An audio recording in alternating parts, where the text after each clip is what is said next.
It's the KQ Morning Show, 92 KQRS. December the 19th, that, of course, was the Scorpions, a band who toiled for 17 years before breaking through in the United States. They formed in 1965. They didn't get on the radio here till 82.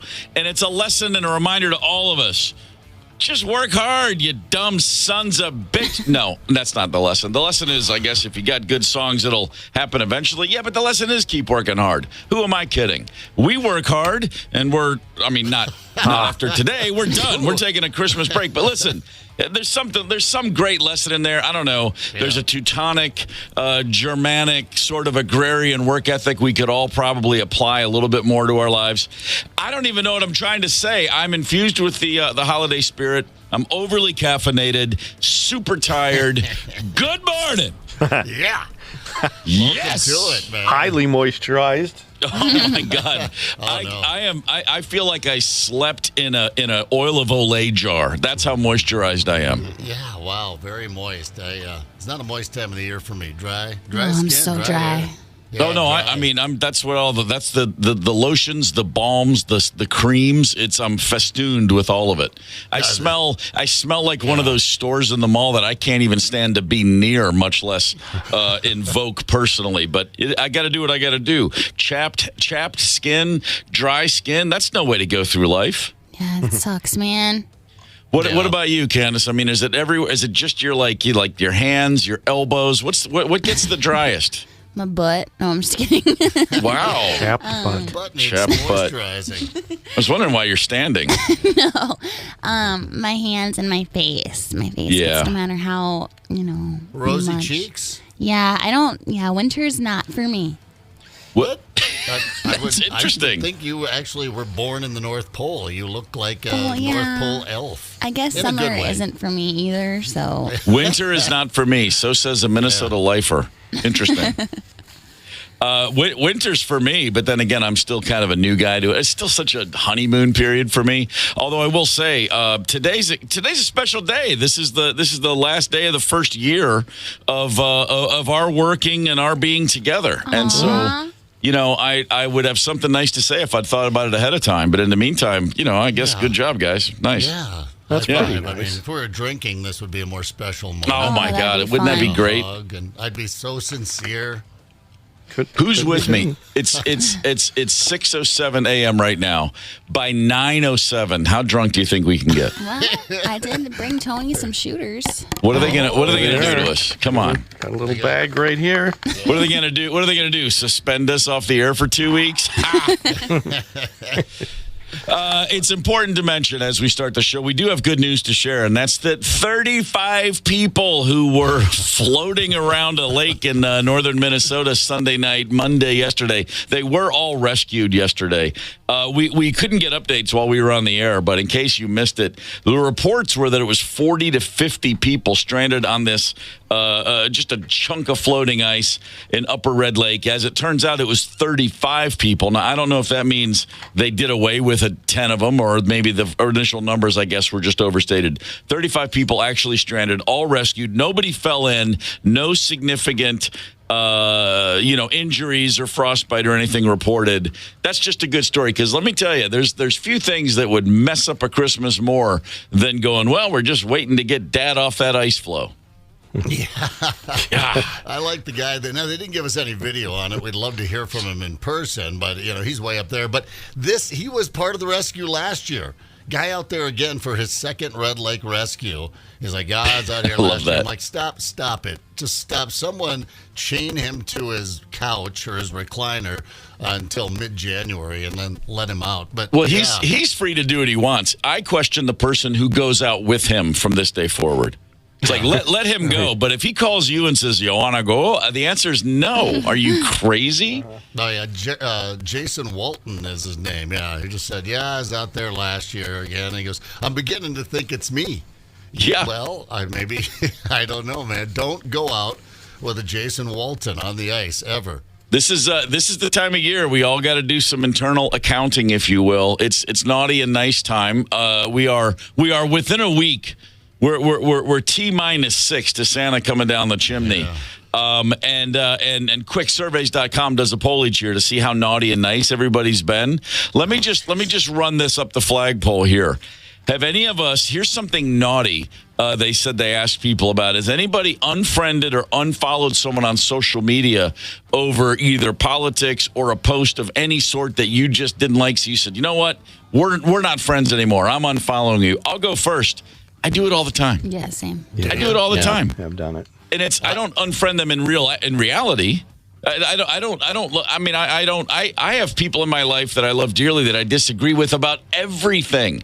Yeah. But social media is a different thing because the context is removed. There's no nuance. You just see a post. I post stuff on social media just shooting from the hip, and I think it's funny. And people are like, you're so angry. And I'm like, I don't even know what you're talking about. So I don't take it seriously. But sometimes I see something, and I'm like, oh, I'd rather not even go down the rabbit hole of wondering what the hell they're talking about. I love you in person. I can't stand you on Facebook. That's fine to me. Am I nuts? No, that's normal. And that's usually when you unfriend somebody like that, it's because they probably post 50 things a day. Yeah, that's really true. Yeah. I'd rather get the targeted ad posts. Well, now you can hide someone on the air. Now they don't know you've unfriended them. You've just hid them. Because I went through a flurry of activity there for a while that anyone that posted anything political on my Facebook page, I just wanted to be there as folly, silliness. There's a picture of my great nephew. Look at that little peanut right there, and weird things. The monkey peeing in its mouth, it's gotten us through some dark days. But yeah, anything political. And then I found out that that's all I was doing on social media was unfriending people, and they were getting really pissed. So now I don't unfriend it. One person I unfriended this year, and they started trashing on a sub sandwich place that I love. And I let the first one, go. I'm like, that's okay, man. That's okay. You can hate it if you want. And then 3 days later, he comes back with a long list of why he hates this sub sandwich shop. And I said, that's it. That's enough. You have pushed me, and you have pushed me, and you have pushed me. And this, sir, is the final straw. I drew the line. How about this? 20% of people admitted to gossiping about a close friend, or as I call it, talking about a friend. I mean, what's the difference, right? I mean, exactly. I mean, you guys know you can't tell me anything if you don't. If you don't want something to get out there, keep it from me, because I mean well when I tell you that I got you, man. It's between us. But then when I go and tell everybody else what you told me, I'm doing that because I'm looking for insight, something I hadn't thought of that I can then bring back to you, a solution to your problem that I will then take full credit for. So I'm really doing us all a favor by yapping about everything you tell me in confidence. Is that wrong? That's very decent of you, I think. Noted. Hey, just listen, coming if you clean. start something with, hey, listen, don't tell anyone, but stop it. If you don't want anyone to know, you wouldn't have told anyone. I've heard myself say those words. Well, in the old days, but I mean, as in the last, as more of an adult person, if I ever hear myself, or even if it occurs to me that I might want to say that, I now have the ability to stop. Just stop that train of thought. Go, do I really want to say this? Why do I want to share this if I'm saying I don't want to? It's like a golf swing. When you're in your backswing and you go, something doesn't feel right. Yeah. And so what you do 99.9% of the time is try to fix it in real time as you're swinging through. Oh, my hands don't feel right. Maybe as I'm swinging this club towards this tiny ball, I can adjust my grip and that'll help. Spoiler alert, it never helps. Never. I finally got to where when the backswing feels wrong, or in this case, me about to say, all right, just between us, it's like, no, stop. Just do not continue with that sentence. It's not going to end well. Yeah, fair. It's just trying. We're all just moving forward. We're all trying to evolve and do the best we can. Last thing, anybody pretend to be sick to get out of something you didn't want to do? Yep. Do I even have to ask? Nope. I don't even know what you're suggesting. Yeah, I mean, come on, sure. This year? Hey, listen, in the spirit of Christmas, my third week in town. Remember that whole thing when I got COVID and missed 3 days? Oh, you guys were just freaking me out. I needed a break. I faked all those COVID tests. Sorry, I was just like, I don't know what I've gotten myself into here. I need to decompress. Otherwise, never. Coincidentally, the new law goes into effect today. in Minnesota. Everybody gets paid sick leave. 48 hours a year, something like that? Hell yeah. Employee. Just saw that boring headline. I just thought I'd bring this fun conversation to a crashing close right there. But yeah, we do it with the sick thing. Well, can we spend the rest of the day discussing new legislation? I think that'd be fantastic. No, we can't. Okay. All right. I'm going to pull the plug on that. You know what we can talk about, which can sometimes be just as excruciating? That's Hollywood.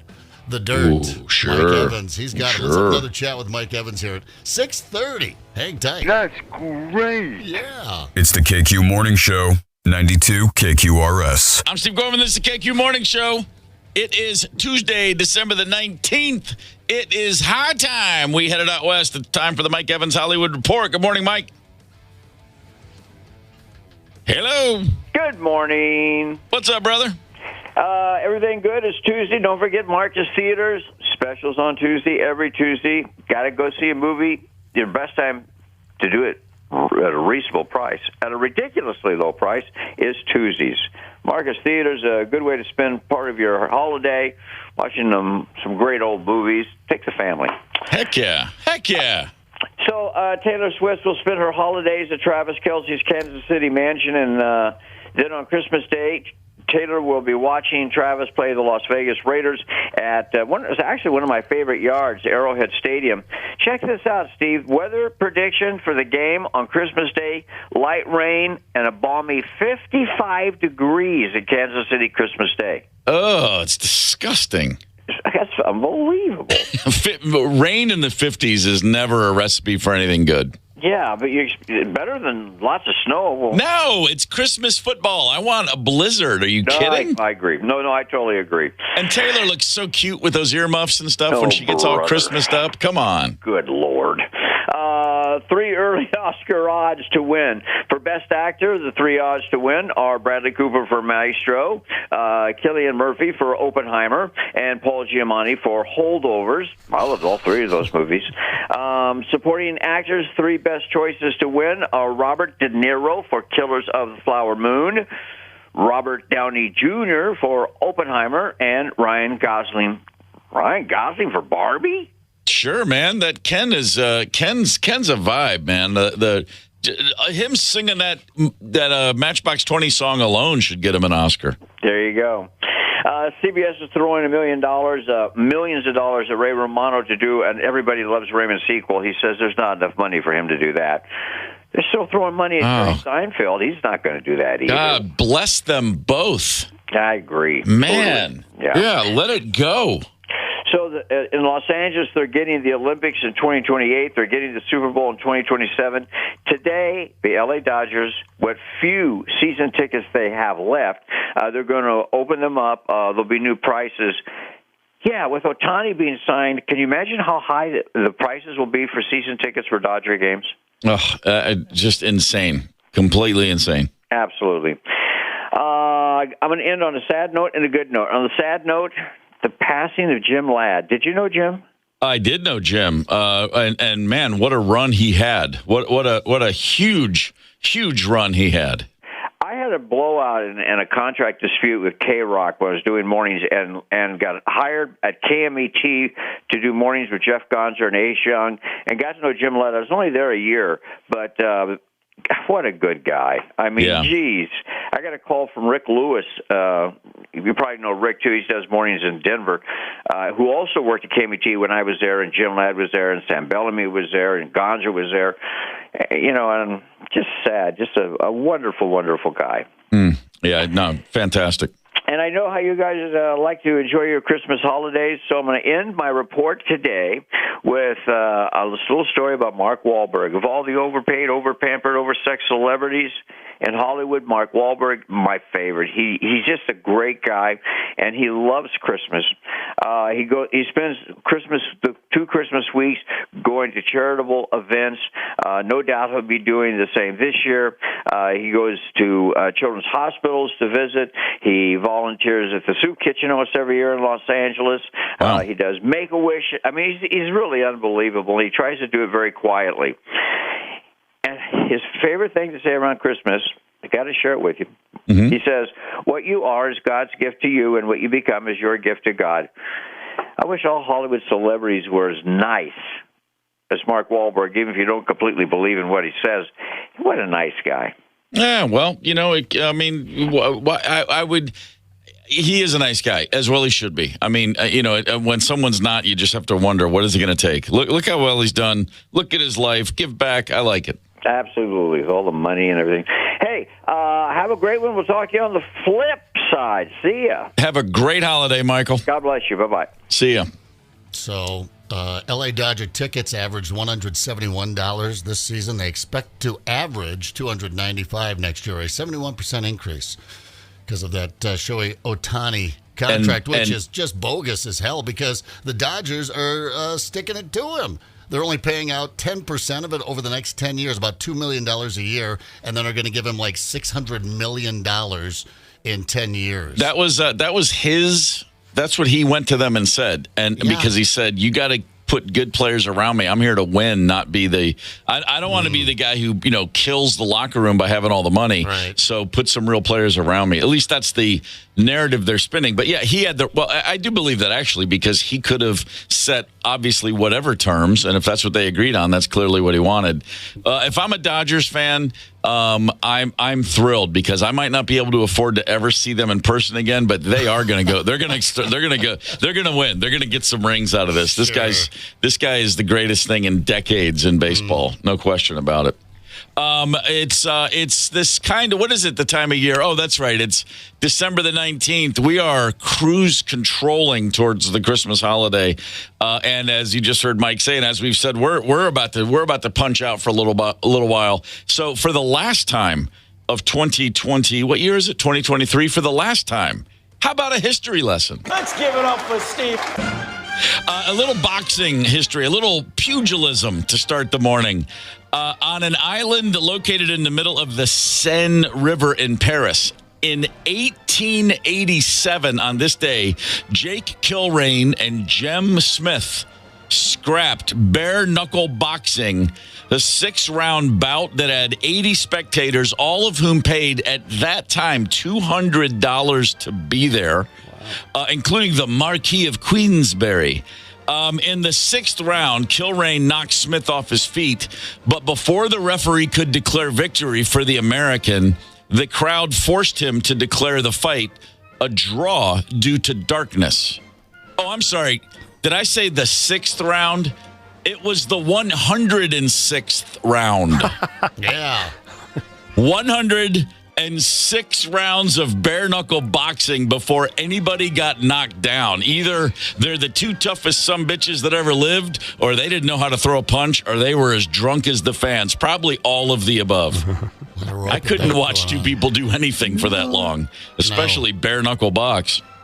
It's just me. What can I say? On this day in 1999, Orlando Brown, a offensive lineman for the Cleveland Browns, got hit with a penalty flag. Literally. The ref threw a flag, and it went straight into Orlando Brown's face and blinded him in one eye. Oh, I remember that. Yes, you do, because what Orlando Brown did in response was to grab the ref and ragdoll him to the ground.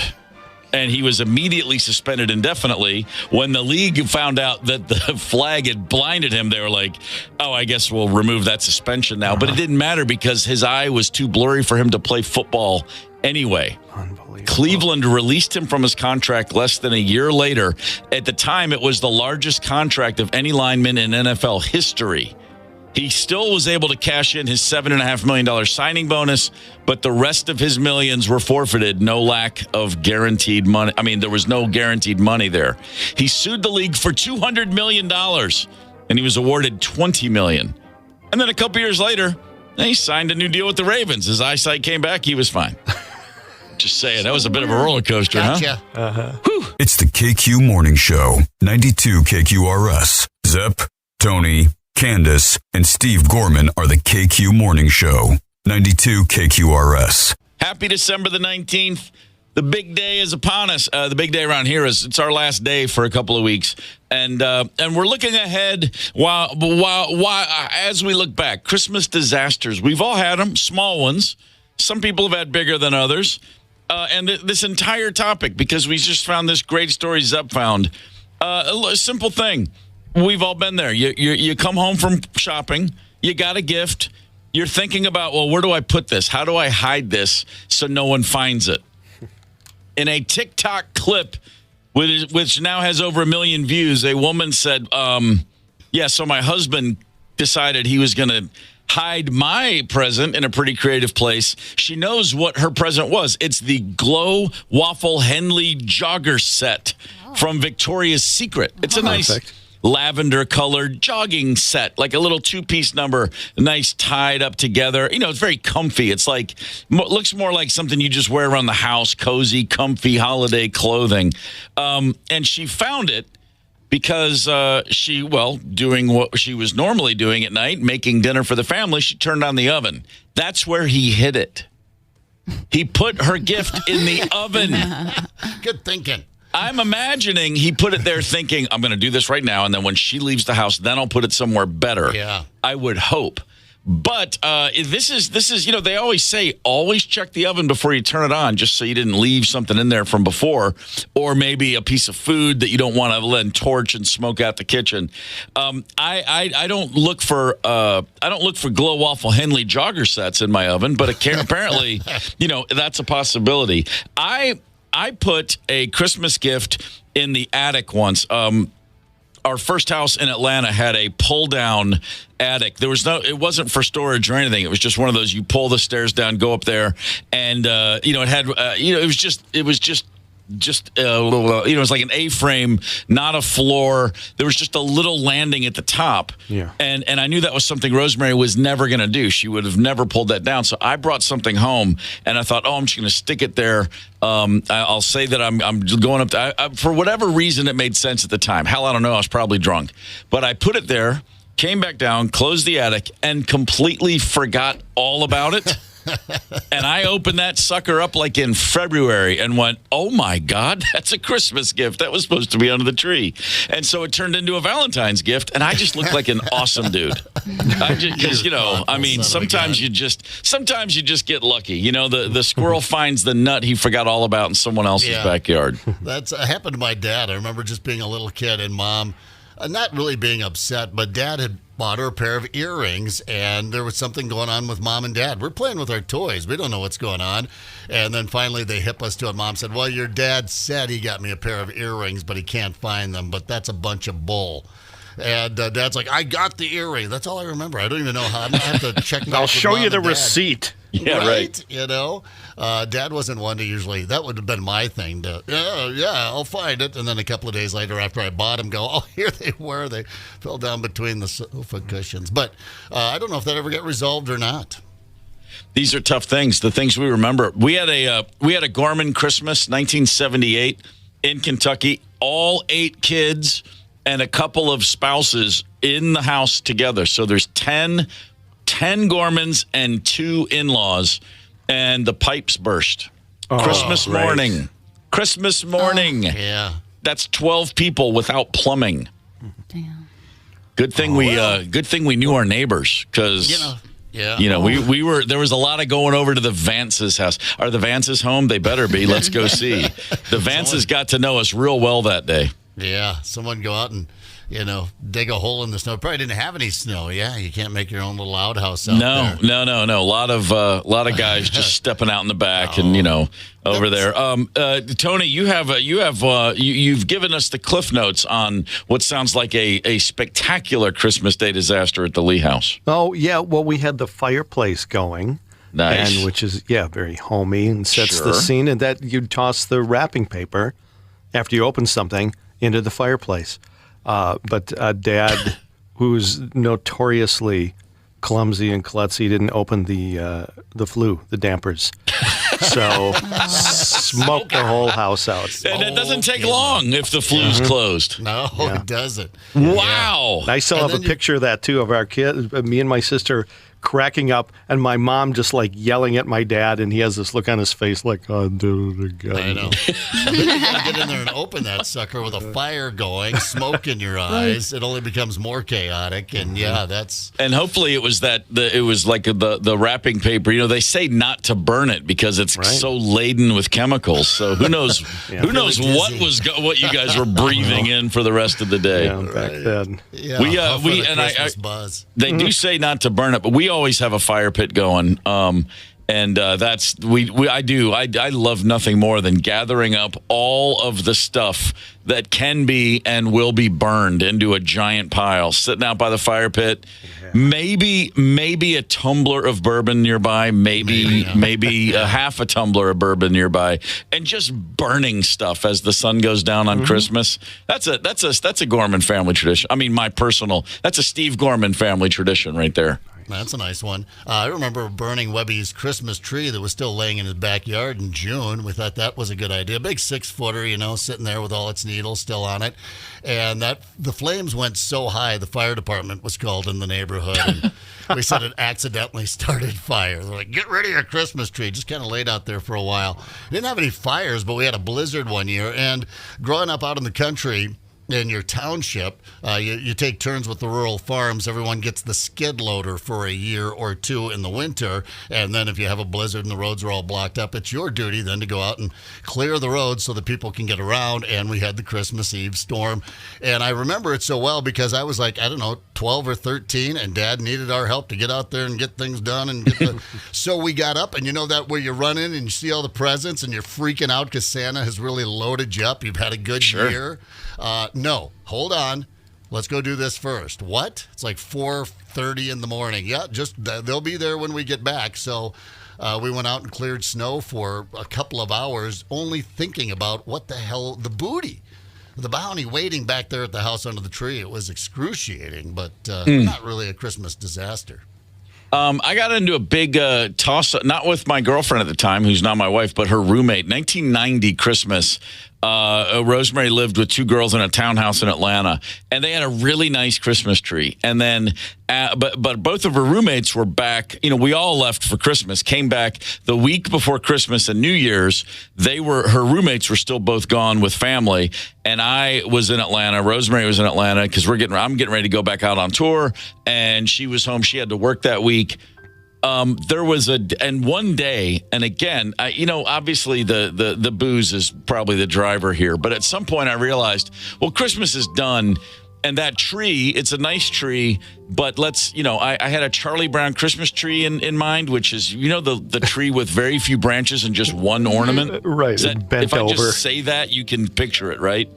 I somehow, on a late afternoon into an evening, by myself, with one steak knife, turned a beautiful Christmas tree into the Charlie Brown Christmas tree. I steak knife shaved off every branch but like a few and left one red ornament up. And I just thought that was hilarious. That made perfect sense to me to do at the time. And Rosemary came home from work and was like, what is wrong with you? And I was like, I don't know. I just thought it was going to be fun. Yeah. And she kind of laughed, and we enjoyed it. And then her roommate got home, and this girl literally, cried. Oh. She wept because that was the most beautiful tree I ever had. I'm like, it's a tree. It's over. It's December 30th. What the hell's wrong with you? And she was devastated. Wow. And I don't think I ever apologized. And I'm not about to do so now, because I tell you what, I enjoyed it. There was something about me that just wanted to carve up a tree with a steak knife, and by God, I did it. These things happen. On the KQ Facebook page, we have the post, Christmas disasters, anyone. Bad breakups, injuries, drunken squabbles. Amy has already won the day. This is what she just wrote. This year should be a disaster. We'll report back. She's just predictive. It's not even like, no, never had one, but something tells me this year's going to be a doozy. I like that, Amy. Please follow through and report back. There are those things that happen, and there are those things that we do to ourselves sometimes, and that's just a good old emotional Christmas meltdown, and that's what Debbie writes. Several years ago, one of my nephews announced that all the gifts he received were going into the garbage as they were not worthy of him. He has since been excluded from all family celebrations. Oh, my God. Here, hate that one in the garbage, hate that one in the garbage, yeah. Well, let's hope he's matured out of that little phase. Yeah, hope it really. was a phase. Yeah, that would put a little damper on Christmas. I hate everything you people got me. They're not worthy of me. You know, I blew up a Christmas in Baltimore. When I was in college, we were all together at my brother Jim's house in Baltimore. And my girlfriend had sent Christmas presents ahead so that I would have something from her to open on Christmas Day. And I opened up a box. I opened it up, and it was clearly like clothes. It was from like a department store, this box. And I'm like, this is weird. And it was a pair of khakis and like a nice dress shirt, which I did not interpret as a very subtle hint that she was tired of me wearing thrift store clothing and being a cool mid-'80s hipster. And I was foaming at the mouth. It spoke to everything about my own, inner turmoil and living the square life. But I want to be out there in the world in a band and doing something different. And it, by the way, height of my being obsessed with the Replacements. So just picture something that the Replacements might be wearing, and then someone giving me khakis and a dress shirt. And I did not have the ability to hold in my rage. And one of my older brothers was like, dude, what is wrong with you? Like, to him, he's like, I'd give anything for a fresh pair of khakis. And I'm like, well, then take them. Fine, I don't care. She doesn't understand me. And it did. That was the seed that was planted. Within 2 weeks, that relationship, 3 years in the making, was over. Wow, that was a personal attack. It was. I took it very personally, and and it was a good thing because it truly did. I was like, what am I doing? Why am I living? Why am I in a place where people think I want to wear khakis? I got to make a change. I love. My mom has 2 sisters, just those 3 ladies in her immediate family, and they don't any longer. But they used to all get together for Christmas, and that was my favorite Christmas tradition. The sisters finally airing their grievances. It was.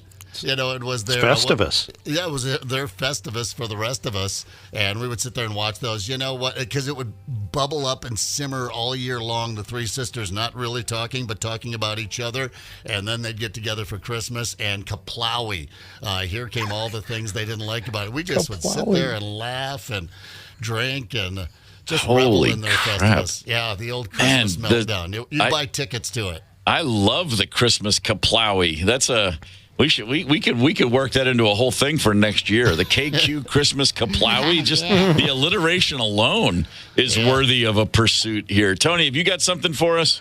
You've got plenty of holiday cheer in your stocking. Sure, if you're worried, there's still time to find that perfect gift, but be careful out there. The holidays, a time for joy and wonder, a time for circling the parking lots for any tiny wedge of space.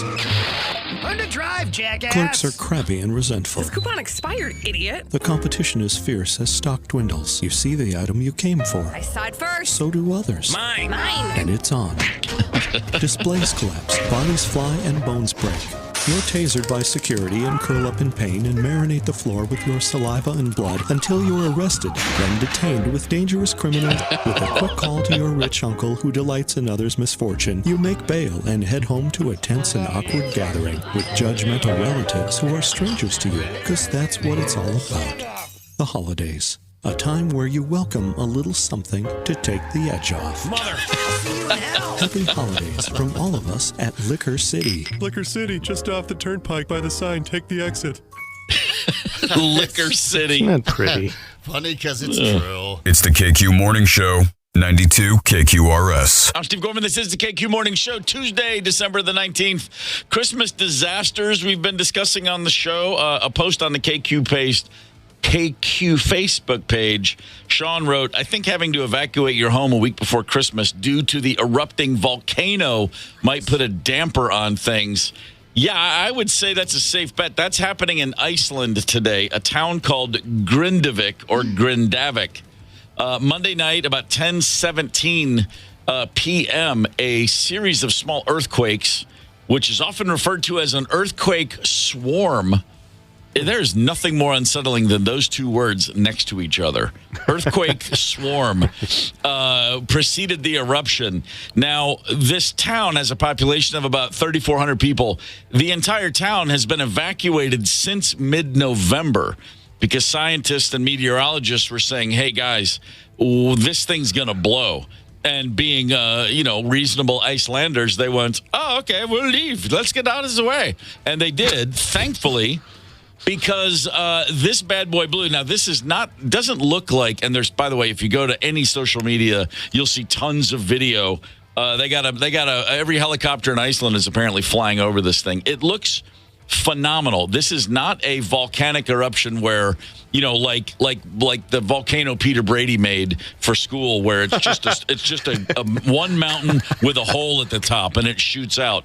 No, this is a fissure that erupted in the ground, like a crack that was 4 kilometers long. Wow.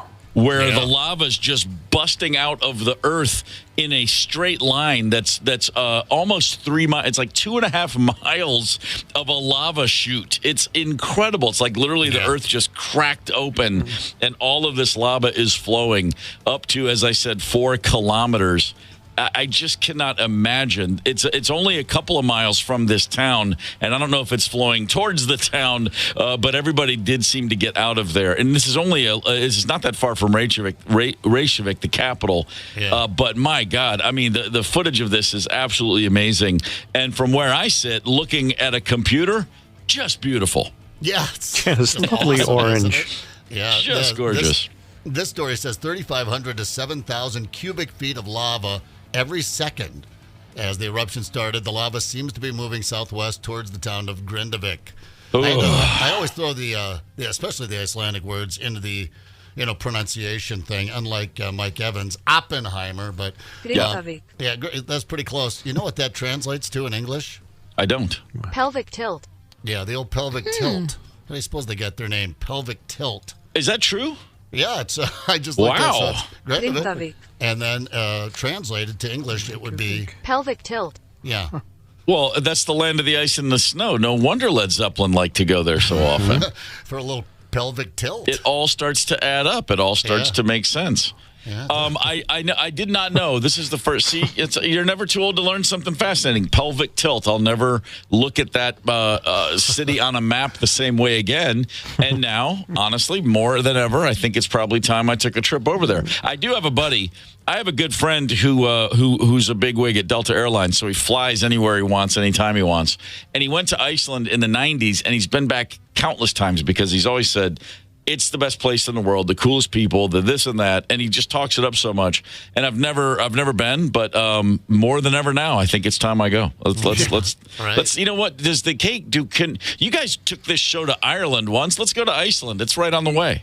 Yeah, a nice winter trip to Iceland. Wouldn't that be nice? I mean, we could go to. Hey, listen, I had an 8-hour layover there once on purpose. I was heading over to Europe, and I thought I had some friends that had been to Iceland, and they said, "Oh, you gotta spend some time there. Try and spend a day." Well, I couldn't work in an entire day, but I had an 8-hour layover, so I could get out of there for a little bit.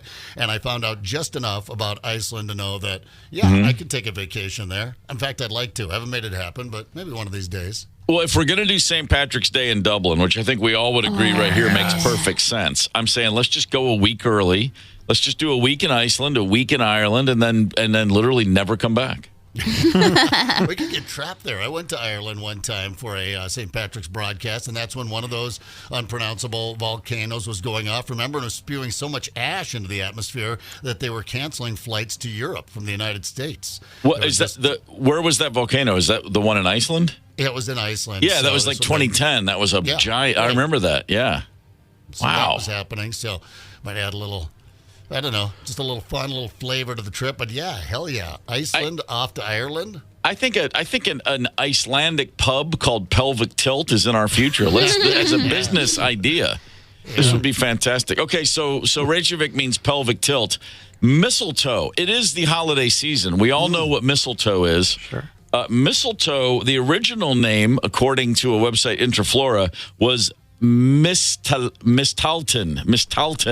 Mistal comes from the Anglo-Saxon word for dung, and tan means stick. So mistletoe translates to dung on a stick. Well, give us a kiss makes sense then. Yeah. I don't know if I can say what I want to say, the SH stick on the air. So I guess I should hold back. But I've certainly said that to somebody. Well, listen to me, you stupid blank stick. Right. And now I'm going to look at someone when they piss me off and say, hey, yo, mistletoe, back off. Yeah, well, and don't forget to kiss them for luck. I have these weird traditions, how they come to be. It's just, I don't know. Uncle Eddie, you about ready to do some kissing? They're just looking the old dung stick, huh? I guess back in the day. What would the dung stick be for? I mean, in a simpler time. Breaking it up or? Yeah, I guess in a simpler time, it's just like, you get this pretty girl under here and take onto the poop stick. She's going to, if she kisses you under the poop stick, it's real love. She doesn't care that there's dung dripping into her beautiful red hair. Ew. Yeah, well, I'm just saying, if you get that maybe that's what it was. It was a test of, does the smell drive the girl away, or will she kiss you under the poop stick? And if so, she's the kind of woman you want to breed with. Yeah. These are very different times when these traditions were established. Right, exactly. You have Maybe to, that's why we got the hell out of Europe. I don't know. Yeah, they used to. I mean, those guys. It's like they had the internal algorithm. They would just be like, but based on the ratio from hips to shoulders, I don't think she's a good one for breeding.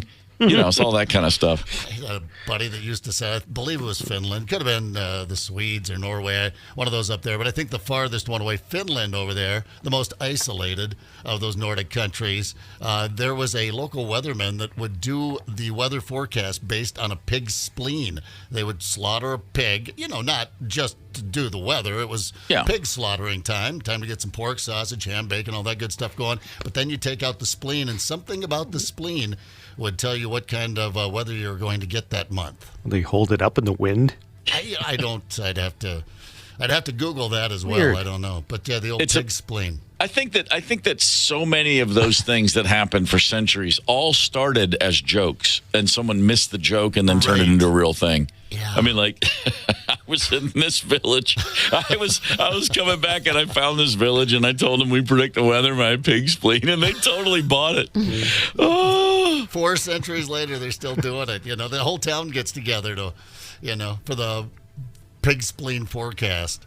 And they still built houses out of straw. And I said, no, listen, man, there's going to be a wolf. He's going to blow it down. And they believe me. With Christmas, by the way, I'm so glad I remember this because I didn't want to walk past this, guys. If you're looking for something very special for the holiday, you can literally just take a look at the Neiman Marcus catalog. Here's some gift ideas.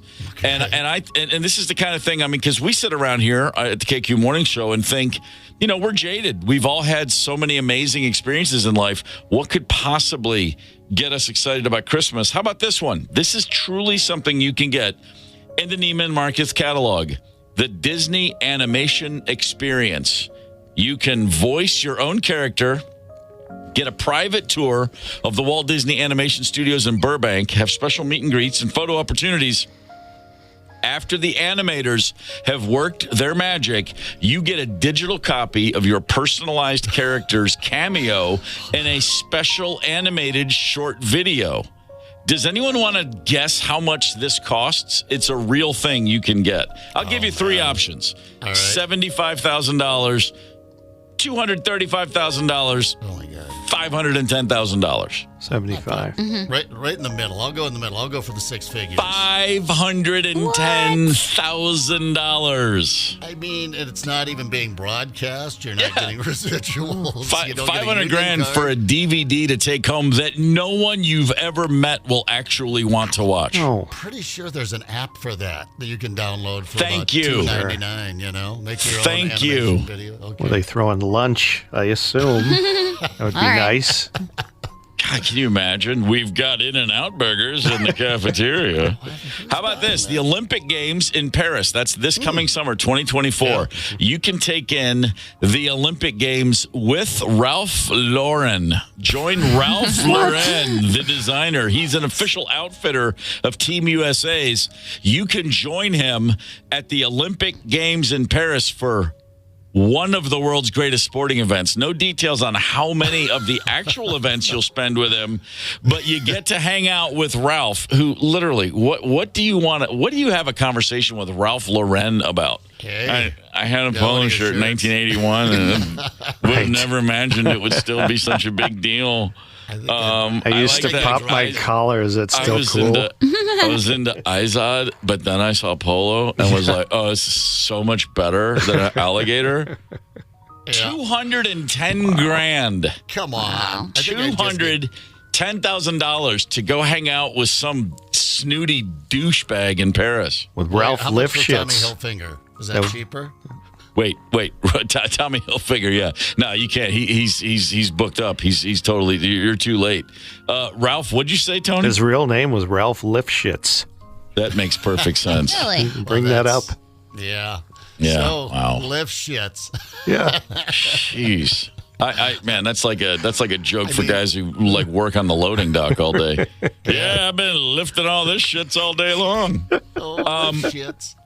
How about this? Again, literally, Neiman Marcus offers this. Yacht treasure hunting in Indonesia. It's for you and 5 of your friends. You can fly into Bali, spend the night in a luxurious 5-star hotel, then a 9-day adventure through the mystical islands of Indonesia on a 137-foot yacht. Is there lunch though? I mean, there's a lot of lunch. You're gonna cruise through. By the way, Indonesia, 17,000 islands make up Indonesia. You'll hike through a jungle. You will explore caves and waterfalls. You will scuba dive and kayak. And at the end, they give you a $150,000 voucher for Neiman Marcus jewelry. Sure. That's not exactly what I would call treasure hunting, since you are going to be given the voucher. This is to me a bargain. $485,000. Now, if that's for all 6 of you, if that's for 6 people, and you have a 137-foot sailing yacht, obviously they're not going to let you steer it. So you've got a crew. You're going to have meals. I mean, I'm just saying. I thought that was going to be a cool mill. It's under $500,000 for you and your 5 favorite people to go. And then at the end of it, 150 grand of that's jewelry. So, yeah. I mean, guys, there's you. Hang on. There's 4 of us.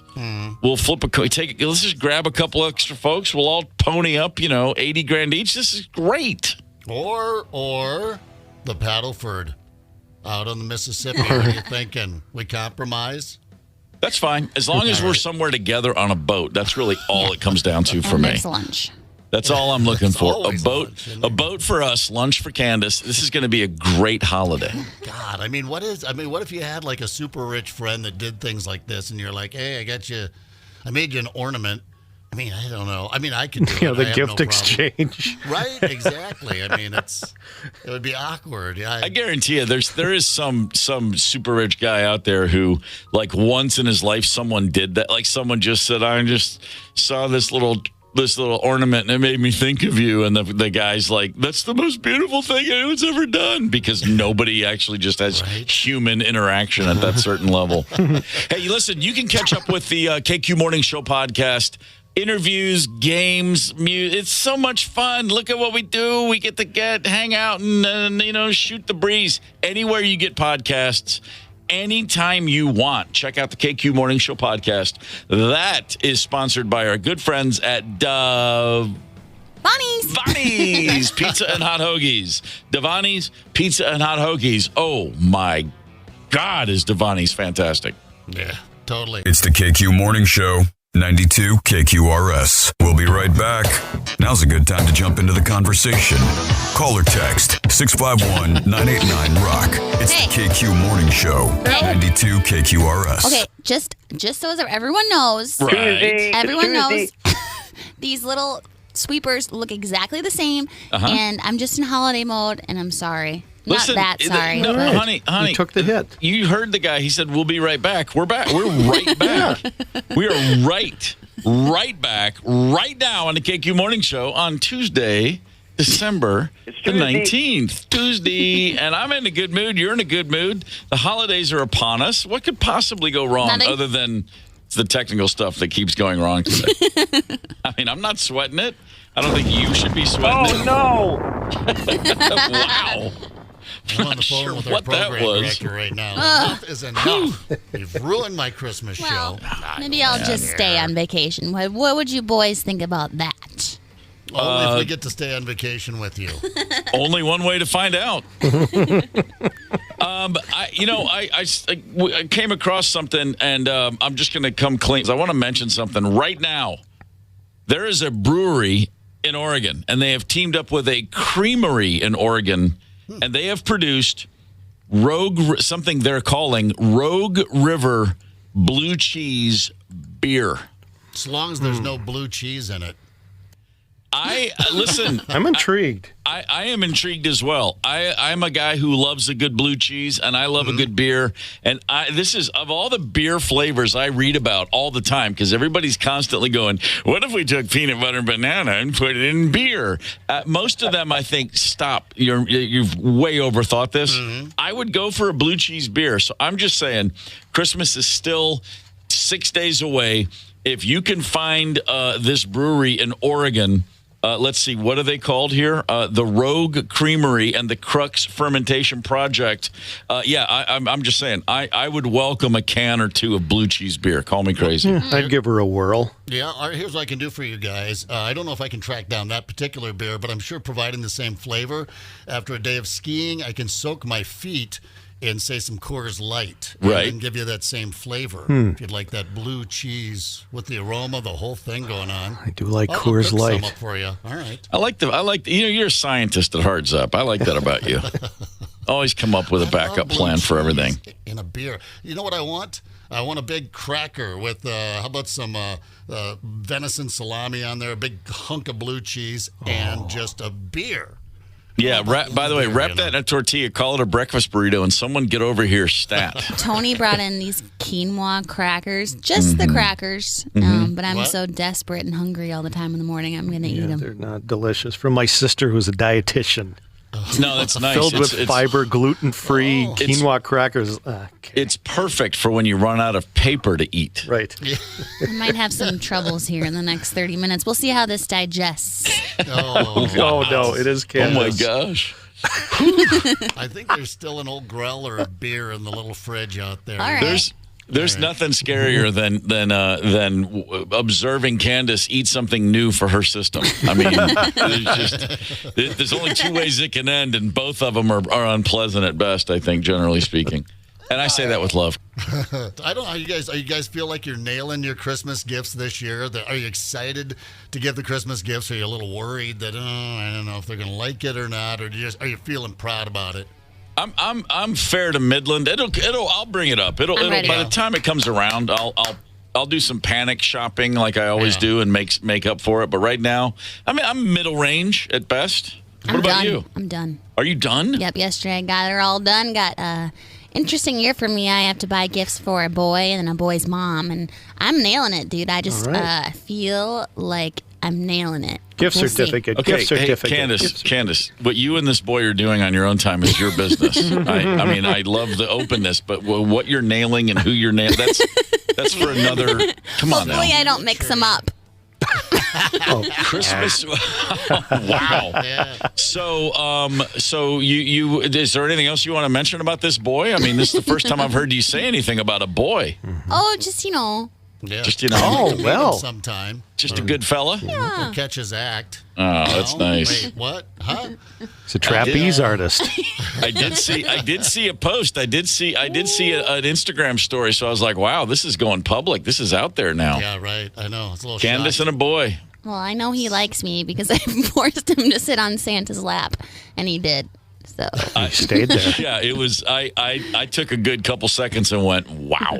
Yeah, He's right there. You know what he's doing right now? He's going, oh, my God, I have a girlfriend for Christmas. I don't know what to get her. She's going to nail it. I'm going to screw it up. Just give him a pass. Remember to give him a pass. All right. It's difficult for guys to be thoughtful and come up with some nice things every once in a while.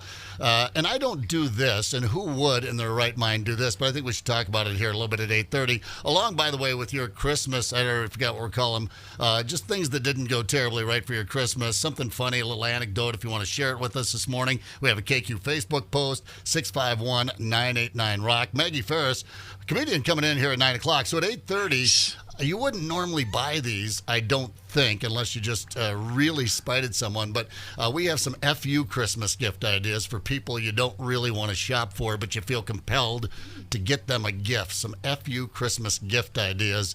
I think this is where I would shine. That's coming at 8:30. Hang tight. It's the KQ Morning Show, 92 KQRS. All right. That's what I want to hear. The KQ Morning Show is back. I'm Steve Gorman. It's Tuesday, December the 19th. And right now, all around the state of Minnesota, a lot of babies born this year, a lot of great names out there. We've got the list. I'm just going to throw it out there in case anyone's wondering. The top 10 girl names this year in the state of Minnesota. Are you ready? Mm-hmm. Number Ready. 10. Number 10, there's a three-way tie for 10th. Quinn, Hazel, and Harper. I'd use all three. Yeah, I mean, we considered Hazel back in the day. Ended up having a boy and forgot all about it by the time our girl came along. Number 9, it's Isla. How do you pronounce that? Isla? Isla. Isla. cute. Wow. Oh, I like that. That's Isla Fish. Is it Isla Fisher? Is that the actress's name? There's Right. an Isla out there. Yeah. Number 8, Emma. Standard operating procedure. Number 7, Sophia. Number 6, Amelia. Boy, we love the A's at the end of our words. Number 5, Nora. Yeah. I've always liked that name. Or as the guy from Sleeping with the Enemy would say, Nora. Now I don't. Yeah. Wow. Nora can't swim. He was such an a-hole. Oh, he's the worst. Yeah. Oh, Who was he? Who was the actor? Oh, just some dude. He had one movie. That was his only movie. He's Patrick somebody, I think. Mustache I don't know. man. Swayze. Yeah. He had that stash and that weird sort of, it's just, I just love the Nora. But it was Laura, but Nora would have been funnier. Number 4, Lucy. Wow. Isla and Lucy in the same list. See where I'm going there? Isla, Lucy. Number 3, Olivia, standard operating procedure. Both my kids graduated from high school with at least 3 Olivias. Evelyn, number 2. Wow, Evelyn. Man, I didn't know that was making the way back up the roster. That's cute. It's a great name. For me, sadly, one Evelyn in my life. She broke into my house not once but twice. That's a whole nother story. Charlotte, number 1. Wow, Charlotte. I do understand. Who is that? Someone had a song, Charlotte Ann. Okay. Good Charlotte. I remember that was Good the band Charlotte. that I took my daughter to, and she said something about them being punk. I said, they're not punk. She goes, what would you know about punk? What would Yeah. I know about my generation? Yeah. You're And right. know yeah. about Yeah. punk? You ain't no punk, you punk. Man, You want to really? talk about the real punk? If they're selling more than 100 tickets, it ain't punk. Remember. Yeah, no, it's not. The boys, number 10, tie between Owen and Benjamin, which that just sounds like a kid. I would have gone, this is my friend, Owen Benjamin. Hi, nice to meet you. Number 9, Noah. Oh, I love Noah. that name. The Ark coming back strong. Number 8, Leo. Okay, as a August birthday, I can support that. Number 7, James. Number 6, William. Number 5, Oliver. I'll have some more soup, sir, please. Number 4 is Jack. Not like John love with that Jack name, as a too. name. I like Jack. Good, strong me name. too. Number 3, Liam. Yep. Number 2, Hank. Well, it's actually Henry. Number 1, Stephen. Really? No, of course not. Theodore.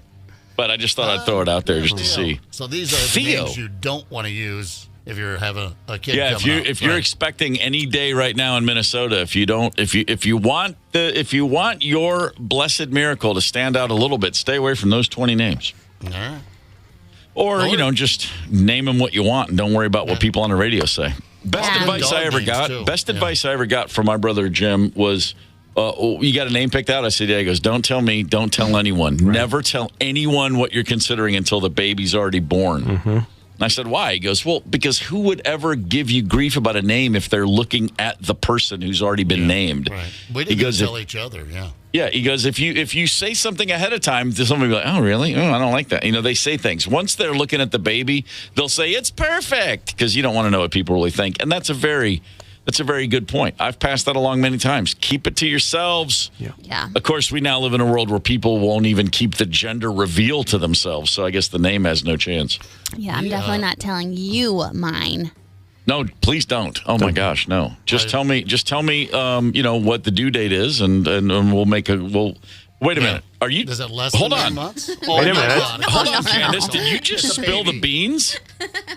Holy I hope right not. Now. Sheesh. Candace is having a baby. What a lovely way of saying how much you love me. No, do you know the father? We gotta see how the Christmas presents go over first. She's having dude's baby.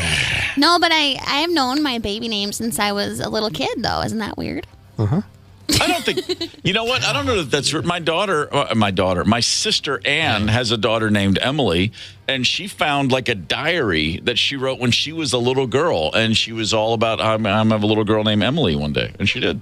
Yeah, this is how pointless we are in the process. I had a couple of names picked out. I did get one middle name. It got delegated. Well, we'll just make that the middle name, and then the other one, I knew my place. How about this one? Sounds great, babe. And went with that one. So, yeah, you already have yours picked out. He has zero input in it, which is cool. I mean, it's probably best if guys aren't too involved in the naming process. Don't tell the kid for like a year also what their name is. Well, a lot of people, they let the kids pick their own names, when they're 15. So no name until they're 15. Yeah. Whatever it takes. Every family's different. I have a nephew named Brian who played lacrosse at Fairfield University. And around Fairfield University, a lot of times they say FU. You know what I mean? It's like the initials for the school, but then there's the FU. And so, Zepp, you mentioned you've got a list of Fairfield University Christmas presents, as I would say. People that might want to offer up some presents. These are the great FU presents. And the first one on the list I love because I actually, not for Christmas, I just handed somebody once a self-help book. What if you get a self-help book under a tree? I didn't wrap it, but I literally go, hey, I saw this and I thought of you. And I gave him, it was a Dr. Phil book of like 10 things to make you not be a prick. That's funny. Yeah. Right. Christmas gift for the person you don't want to shop for, a very specific kind of self-help book. That's pretty good. Yeah, that's not a bad one. I see here they recommend a gift card to a crappy place. I did get them a gift card one time for someone, and this was before we had the In-N-Out burger here. We are just talking about that earlier this week, or yesterday, I believe. But anyway, I got them a gift card to an In-N-Out burger when the only place you could redeem it was California. Like, this place is great. You're gonna love it. But it's in California. Yeah, you got to get out there and have a burger, man. It's the best. There was a guy that worked for the band years ago, and we went to a Five Guys together once on the road, and he loved Five Guys. He was like, oh, my God, just every time I see one, I got to eat there. And so at Christmas, I thought, well, I'll get him a Five Guys card. Now, I would go to Five Guys with the kids, me and my wife and our 2 kids, and almost always one, if not both of them, were always having a friend with them. So every time I went to Five Guys, it was like $40, right? Yeah. And so I wasn't even thinking. I got this guy a $100 Five Guys gift card, and I just handed it. Here you go. Hey, man, go get a burger on me. He's like, thanks.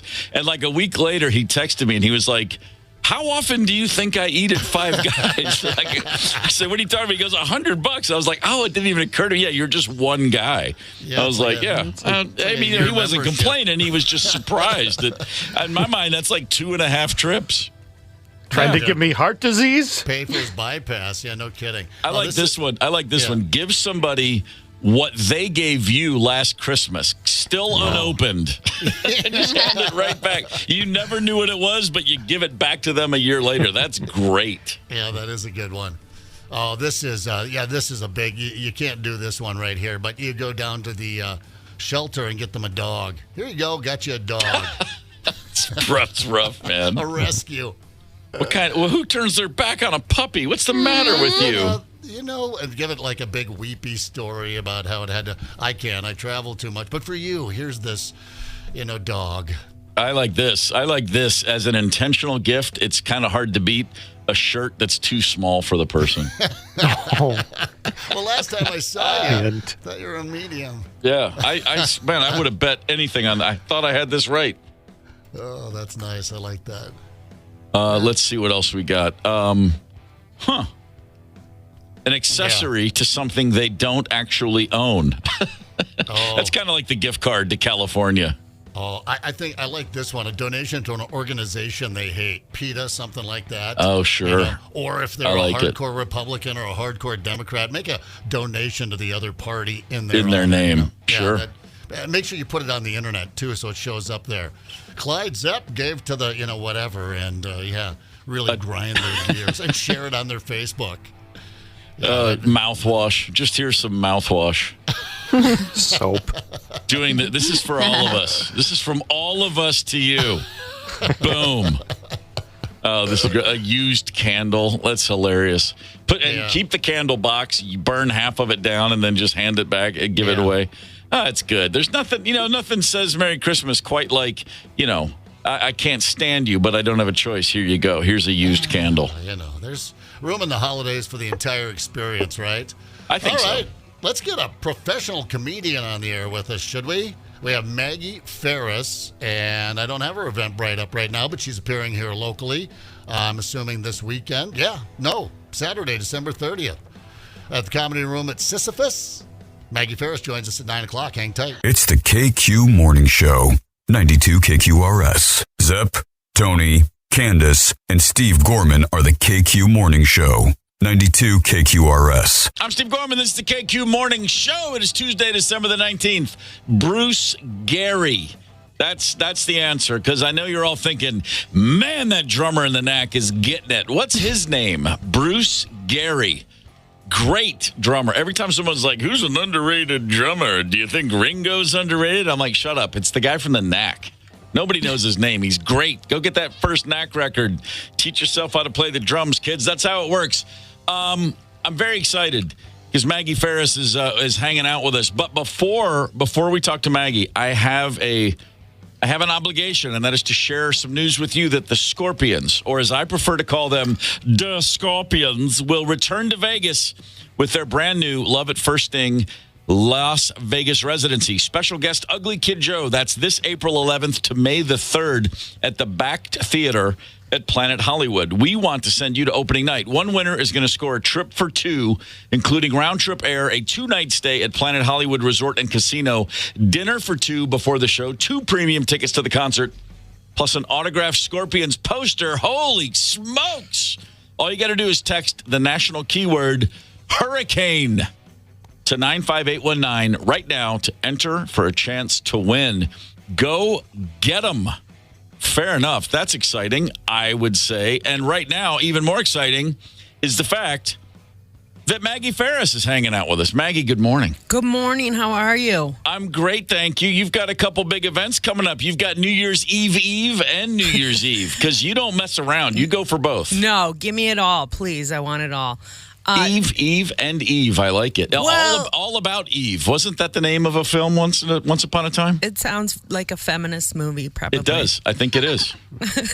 No, okay, so New Year's Eve is on a Sunday, and they were like, well, what are we going to do Saturday? And I was like, I'm going to do Saturday, too. And they were like, okay. So, yeah, we're doing New Year's Eve and New Year's Eve. I like it. It's the New Year's Eve comedy show, and this is going to be at Sisyphus Brewery. Is that what I'm reading correctly? Wow. Yeah, they have an awesome comedy room in the back. If you've never been there, or it's like 80, 90 people can fit in there. It's a nice little intimate room, and it's so much fun. And this will be my 10th year of doing the New Year's Eve show.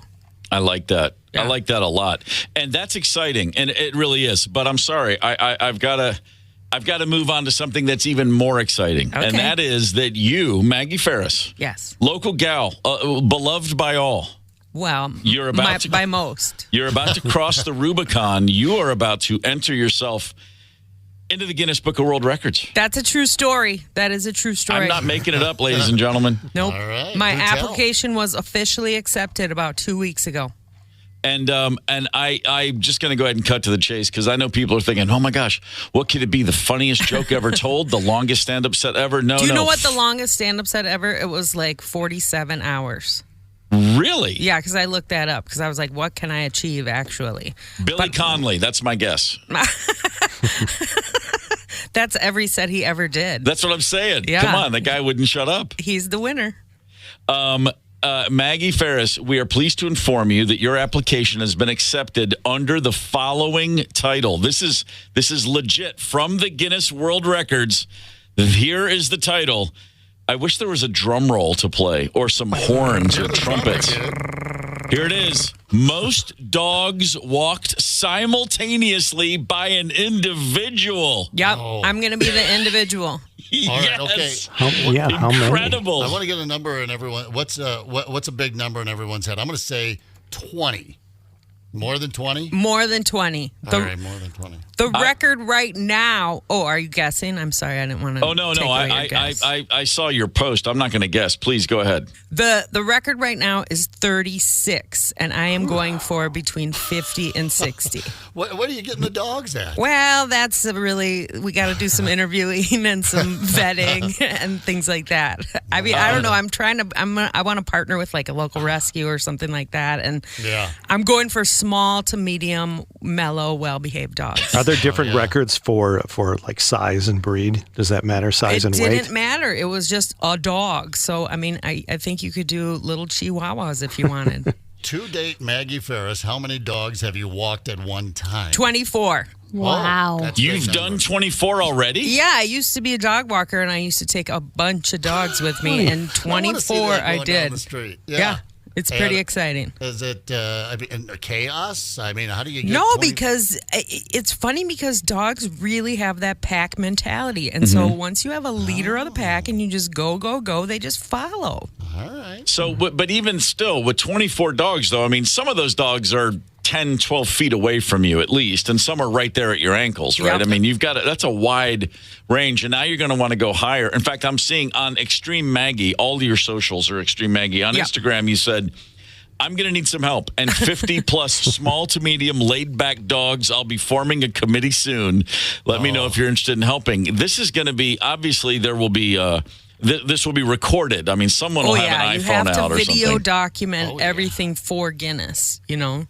Now, do you know if you get this record, obviously the record is in itself pretty astonishing, but do you get a certificate? Do you get a case of Guinness? Like what happens? I think you just get a little certificate that says you are the world record holder for this. And also, someone could break that record the very next day, which is why I'm trying to go for such a big number, you know? Yeah, that's true. We have some neighbors out taking a Christmas vacation, and I took their two small dogs for a walk the other day, and the crossing of the leashes, and I was doing 360s, almost dislocated a shoulder. How in the hell do you handle the leashes? I mean, it's going to be like a spider web system, and I'm going to do like groups of 5 kind of tethered together that will like carabiner into the main leash, and I know it's going to be. I'm excited. Yeah, Well, it's quite a how- thing. Is there a minimum length of the walk in order to get the record? Like you can't just literally walk across a room with all these dogs. Do you have to take them like a quarter of a mile or around a block? I have to bring them a mile. A mile. Yeah. Wow. I have to bring them 1 mile. Holy crap. And can you do it on someone's farm, or do you have to be in town? I mean, I'm That's just why curious. I need the committee. I need a location crew to find a closed space that's flat, that's like a mile straight on. Maybe Man, an that's- old airport. Yeah. What do you call Candace, that? Gigi Strip. has to be a part of landing this. strip. Yeah, Yeah. a All landing you guys, strip. Chauncey, Lulu. Even my dogs are exempt. Okay, this has to be dogs that are like, do they have CBD for dogs? Like mellow Yes. dogs, like chilled Yeah, they out do. dogs. Gigi's out. If you want an 80 plus pounder who will sneeze and like hack up snot all over all the other dogs, I got your boy. Okay, I do think it would be funny to have a bunch of like smallish dogs and then a couple of just gigantic Yeah, sure. mellow dudes. Sure. That'd be fun. Maybe the record after this, you get this record, and I'm just going to go ahead and assume you're going to get it, and I'm excited to talk to a Guinness World Record holder. Then maybe you go for, you don't have to get the number as high, but maybe it's like the most Irish bloodhound. I mean, those things are huge. I don't maybe see why do you couldn't. 10 of those 150 pounders, something like that next. Yeah, subcategorize. Let's go for a bunch more.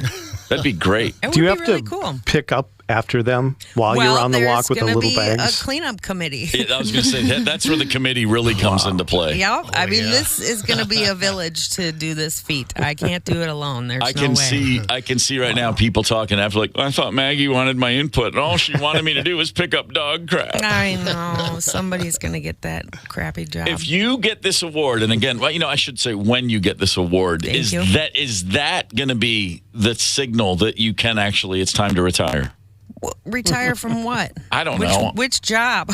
I don't know. There's just like a peak. It's a Listen, pinnacle. Like I've what can the world hold after that's going to keep you interested? I don't know. I'll find something else. But listen, I'm 51, and every month I look up, can I retire yet? And guess what? If I retire right now, I'll make $139 a month. So it's not, if you have an old refrigerator box or maybe a room above your garage, I've been crunching the numbers. And I think you can still do the dog walking, but under the table, if you know what I mean. Sure. Cash operation. I like right? that. I'm all about that. So you were a dog walker. I mean, professionally, people were paying you to dog walks. Yeah. How many?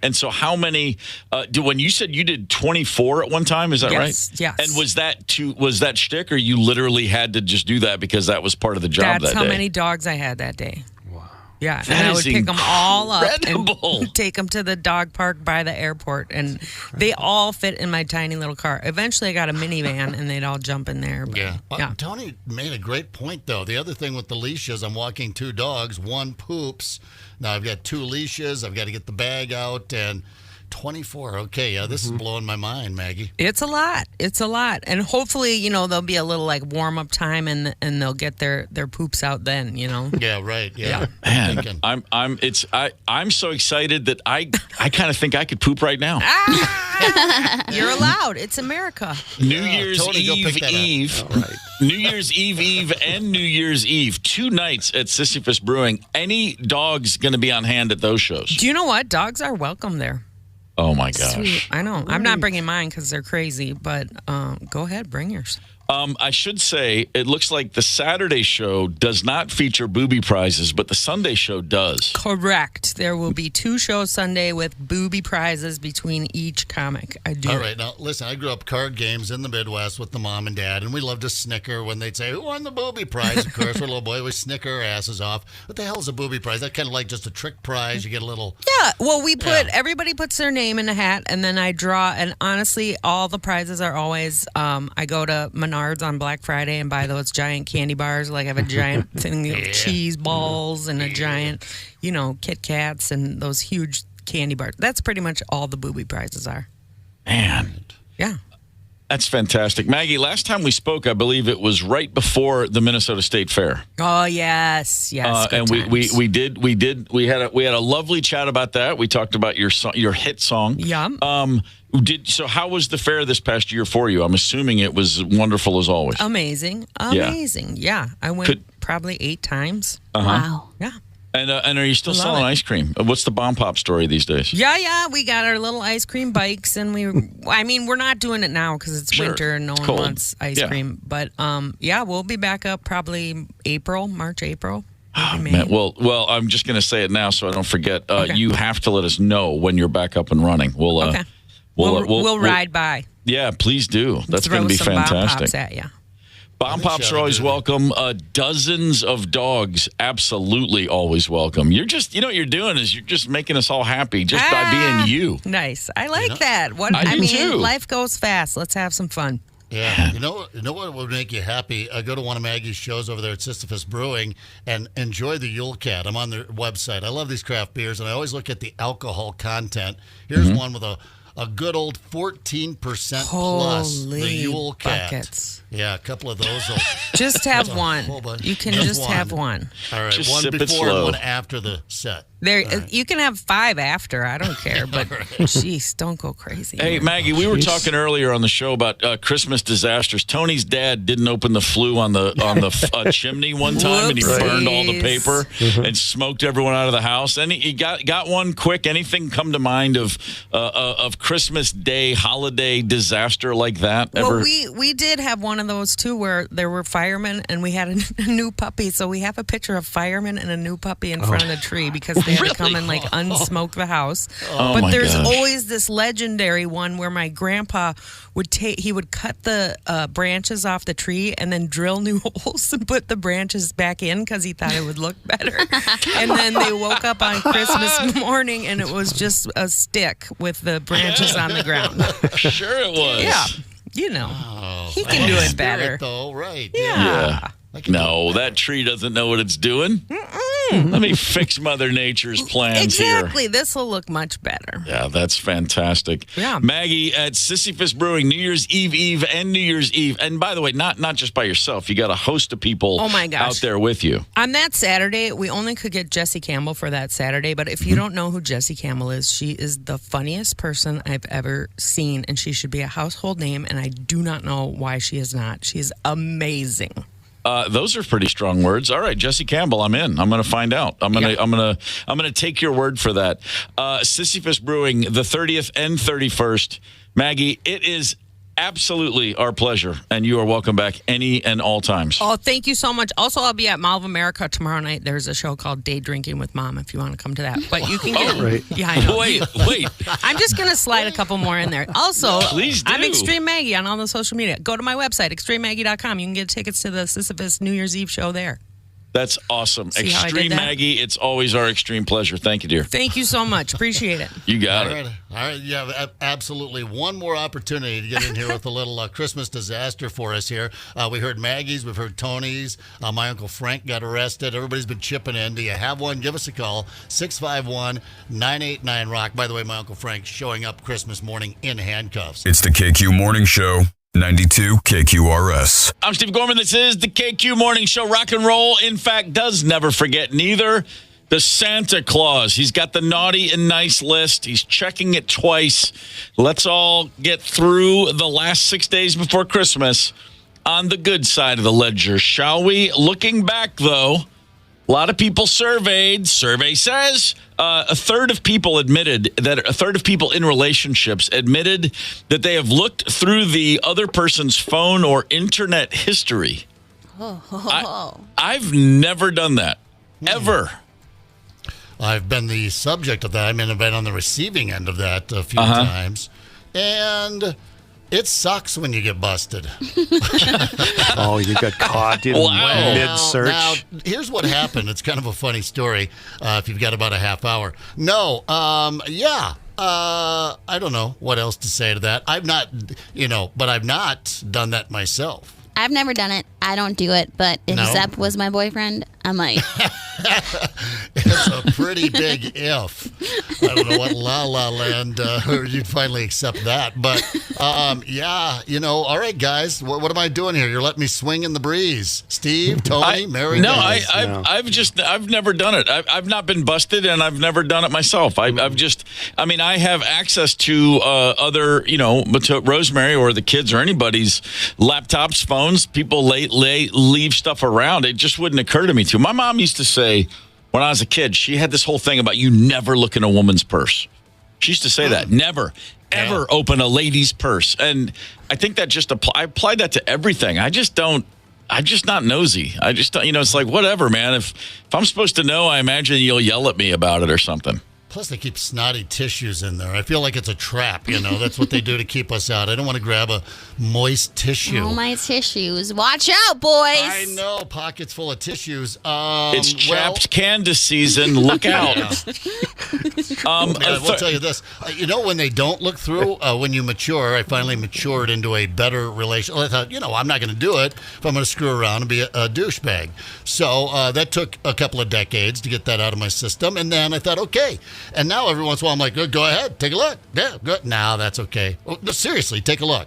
Nah, I trust you, but seriously, you should look if you would like. Now they won't. there's no only bark left in my bite. There's only so many motorcycle websites I can stand the thought of you searching through during the cold winter months. Right. Look Yeah, at maybe the they'd be pipe. Look at the disappointed. pipes on that one, huh? I'd like to get a hold of those pipes. A fourth of people said they found something that didn't belong to them and kept it. Wow. Whew. Okay, fair enough. I mean, if it's like the last sip of a beer, sure, but what, man, what the hell's wrong with people? We're just, we're devilish, aren't we? I guess so. 12% admit they have lied on a resume or in a job interview before. That makes perfect sense. Yeah. No, totally, yeah. I mean, I remember back the last time I probably needed a resume, just getting started in this business. I loaded it up and then just figured it out on the job. But I mean, a resume, a job interview, it's not unlike a political candidate's debate. It has nothing to do with the actual job. You know what I mean? Every time I watch people debate when they're running for office, I'm like, this is nothing to do with what your job actually is going to entail. And a job interview, I mean, how many jobs really are you supposed to be in where you're sitting uncomfortably being judged and, trying to come up with the right thing to say as opposed to just doing the job you were hired to do? It's all nonsense. Nonsense, I tell you. Yeah. My last job interview was a little over a year ago. I got a phone call. Said, hey, do you want to come up to KQ? I said, okay. And they're like, cool. And so it worked out. That was a good interview for me. That was brief. It was good. Very quickly, I said, sure, let's do it. I've got some reasons I need to avoid the state of Tennessee. I've got people, the bloodhounds are on my trail, and suddenly the phone rang, and there was the out. But it's the first year's up. We're done. We're taking a break after today. So I thought I should mention the next time we come on the air, it will be the first anniversary of my first show with the three of you. That's right. And let me say, from the absolute depths of my four-chambered mammalian heart, thank you guys for making me feel so welcome and for really having a fun year together. It's been great. Right back at you, punk. Man. Coattails. I remember, and it's funny because I remember I got to Minneapolis. I flew up here. I think it was January 2nd, and I was staying at a hotel right near the station, the old Graduate over there on campus. There was hardly anybody staying in there, of course, because it was during the winter break from school. I was happy to find that there was a Chick-fil-A in the lobby. That helped. Yeah. But Zepp and I, we had spoken on the phone a bunch. I said, hey, come over, let's have a beer. And so he came over one night. We sat at the bar, and we had I think it was 17 beers. And and by the end of it, I was like, yeah, I think this is going to work. Yeah, and here we are a year later, and it certainly has worked. So again, and not just to the three of you, but to everybody that's been listening. We had some really good events this year. Brainerd and a couple of cruises. There was an early swing by the halftime wreck that I recall. First time meeting a bunch of listeners. It's all been pretty great, and I can remember very clearly a year ago at this time thinking, what the hell have I gotten myself into? And if I had been able to predict, if I could have the feeling I have right now a year ago, I would have said, oh, thank God. So thank God. Right. That's what I'm saying. Yeah, well, it's been pretty awesome. Taking a chance on us up here in the frosty Northlands. That's quite we just had to kind of open the door and let's see how this goes. I mean, you made the big move, and it was a big move and big career thing. And yeah, we appreciate it, man, so far so good. Here's to riding Gorman's coattails for another year. Yeah, I just want to say, Steve, you're welcome. That's good to know. Well, you hadn't said it yet, and I was getting a little nervous. I was like, oh, crap, man. Candace is really... Just kidding. I love you so much. About to kick me to the curb. Thanks, Candace. I appreciate it. Turned out to be a charming rascal. Oh. Nice surprise. No, it's really great. And again, I think, boy, everyone that really checks the show out and spends time with us, I've yet to have a single interaction where I was like, oh, my God, everybody's just great. Everyone's so nice. And Candace, you said specifically, when you get to meet all the guys that are really into the show, you're going to love them. And that's absolutely been the case. So to everyone, really, I have been made to feel nothing but welcome and appreciated, and it means the world to me. So thanks. Yeah. There we have it. Let's look back, shall we? I do have time for a quick end-of-the-year history lesson. I'll just go to it. I like it. I like that. On this day in sports history in 1887 in Paris, France, Jake Kilrain and Jem Smith had a bare-knuckle boxing match There were 79 people in attendance who had all paid $200 to be at this fight in 1887. Oh, my gosh. So it's a fairly wealthy clientele taking in the fight. Jake Kilrain knocked Jem Smith down. And Jem Smith was just about to go out. The crowd was all fully embracing Smith. They did not want him to lose. They were being of the wealthy sort. They let the referee know, you better not let this guy get knocked out. So the ref called the fight because he said it's too dark to continue. This is before they had light, wasn't lit. Yeah, right. That's all interesting. Here's the point. It was in the 106th round of the fight that there was finally a knockdown. I got to think they were all just wasted on absinthe, the real absinthe. I think they were tripping balls and didn't land a single punch for 106 rounds. But all I know is 106 rounds of bare-knuckle boxing that's when men were men, and thank God I wasn't around for it. That's when they were pugilists, right? And the fist. That's exactly right. Fist up like that, Jack. I mean, what was round 38 through 94 like? I mean, what the hell are you doing out there? The next day, I can hear round 42 when he did that little shuffle step. Oh my God, I came right out of my chair. What if it was just like 106 rounds of Rocky and Apollo Creed going at it? Oh my God, fantastic! Yeah. How many amphetamines were they pumping into those guys' blood to keep them in the ring? The KQ Morning Show, 92 KQRS.